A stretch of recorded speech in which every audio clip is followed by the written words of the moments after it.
माननीय मुख्य अतिथि महोदय जी, निर्णायक मंडल व स्कूल प्रबंधन समिति के सदस्यगण, विभिन्न पाठशालाओं से पधारे प्रधानाचार्य महोदय जी व गुरुजन, छात्राओं को प्रोत्साहित करने पहुंची यहाँ की प्रबुद्ध जनता व मेरे देश का उज्जवल भविष्य, छात्र एवं छात्राओं, मैं स्नेहा शर्मा, पीएम श्री राजकीय आदर्श वरिष्ठ उत्कृष्ट माध्यमिक पाठशाला सुन्नी की छात्रा, सुन्नी जोन का प्रतिनिधित्व करते हुए आज आप सभी के समक्ष जिस विषय को लेकर उपस्थित हुई हूँ उसका शीर्षक है मेरे सपनों का भारत। मेरे महान देश का नाम भारत है। मेरे सपनों का भारत कैसा हो, इसको जानने से पहले भारत के बारे में जानकारी ले लेते हैं।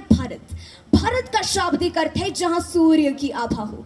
भा का अर्थ है सूर्य का प्रतीक और रथ का अर्थ है रमा हुआ। जिस देश में सूर्य जितना प्रकाश हो, तेज हो, वो भारत है और उस भारत के हम नागरिक हैं। हालांकि इसका नाम दुष्यंत व शकुंतला के पुत्र राजा भरत के नाम से प्रेरित होकर पड़ा। मेरे सपनों का भारत वो भारत है जब आचार्य चाणक्य ने धनानंद जैसे क्रूर शासक को परास्त कर स्वच्छंद शासक की नींव रखी। मेरे सपनों का भारत वो भारत है जब कश्मीर से कन्याकुमारी तक वैदिक पद्धति हुआ करती थी। मेरे सपनों का भारत वो भारत है जब चीन के फायान और जर्मनी के मैक्स मूल जैसे विद्वान भारत में आकर दर्शन शास्त्र और वेदों का अध्ययन किया करते थे। महोदय, हम मारना भी जानते हैं और बचाना भी। हमने दुश्मनों के लिए फाइटर जेट्स बनाई, संगीन बनाई, लेकिन जब जिंदगी की सांस टूटने लगी तो हम ही नहीं वैक्सीन बनाई और लिख दिया उस वैक्सीन पर सर्वे संतु निरामया, यानी कि ईश्वर सिर्फ हम पर ही नहीं हर किसी पर, सब पर करे दया। अयम निजा परोवेति गणना लघु चैत्साम उदार चरिता नाम तू वसुधैव कुटुंबकम, अर्थात यह मेरा है और यह तुम्हारा। ऐसा भेद केवल धगेरे चित्त वाले लोग ही करते हैं। उदार चित्त वाले लोगों के लिए तो पूरा विश्व ही उनका संसार है। महोदय, मुझे बड़ा ही गर्व महसूस होता है जब इसरो के वैज्ञानिक चंद्रमा के दक्षिण छोर में अपना चंद्रयान उतारते हैं और वहीं दूसरी ओर भारत का नमक खाकर कुछ नमक हराम देश के साथ गद्दारी कर भारत को नशे की सामग्री वो हथियार अवैध तरीके से पहुंचाकर देश की युवा शक्ति का खात्मा कर रहे हैं।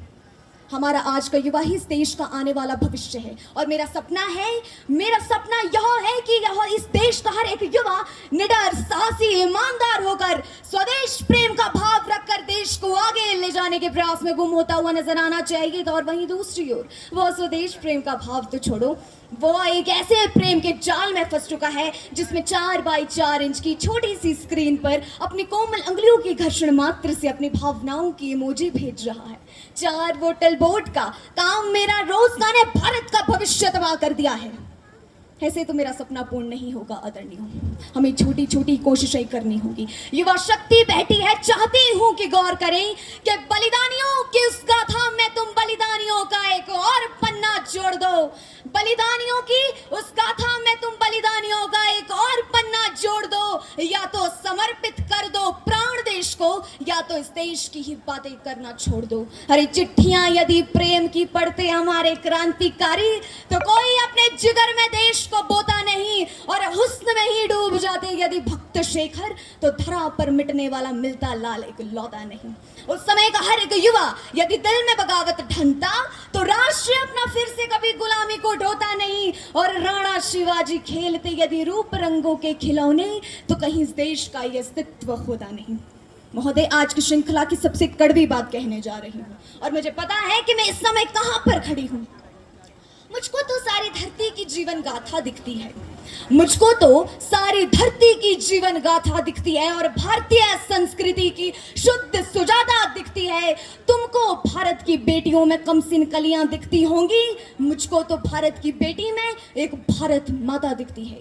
एक बेटी होने के नाते मैं सोचती हूँ कि जब कोई बेटी घर से बाहर निकले तो उसे 100 बार ना सोचना पड़े, क्योंकि महिलाओं के साथ हो रहे अन्याय उन्हें पिछड़ा हुआ वर्ग साबित कर देते हैं।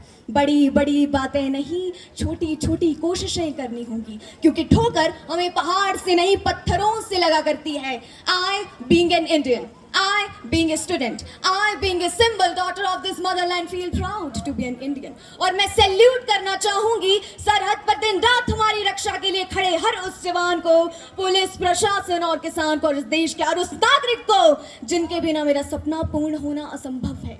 और आज इस मंच पर पूरी जिम्मेदारी के साथ एक भारत की बेटी होने के नाते मैं बस इतना ही कहूंगी कि मेरे देश की जिम्मेदारी नहीं है जाना मेरे देश की जिम्मेदारी नहीं है हमें आगे ले जाना, बल्कि हमारी जिम्मेदारी है अपने देश को आगे ले जाना, अपने राष्ट्र को आगे ले जाना, अपने वतन को आगे ले जाना।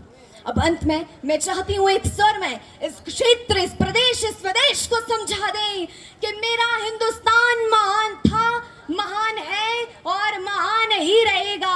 मेरा हिंदुस्तान महान था, महान है और महान ही रहेगा। होगा हौसला सबके दिलों में बुलंद तो एक दिन पाकिस्तान भी जय हिंद कहेगा, क्योंकि देश से है प्यार तो हर पल ये कहना चाहिए, मैं रहूं या ना रहूं भारत ये रहना चाहिए। चाहती हूं कि एक साथ आप मेरे साथ मिलकर भारत माता की जय का नारा लगाए। भारत माता की जय, भारत माता की जय, भारत माता की जय। आप सभी ने मुझे बड़े धैर्य से सुना, ध्यान से सुना, इसलिए आपका आभार, धन्यवाद। जय हिंद, जय भारत, जय मातृभूमि।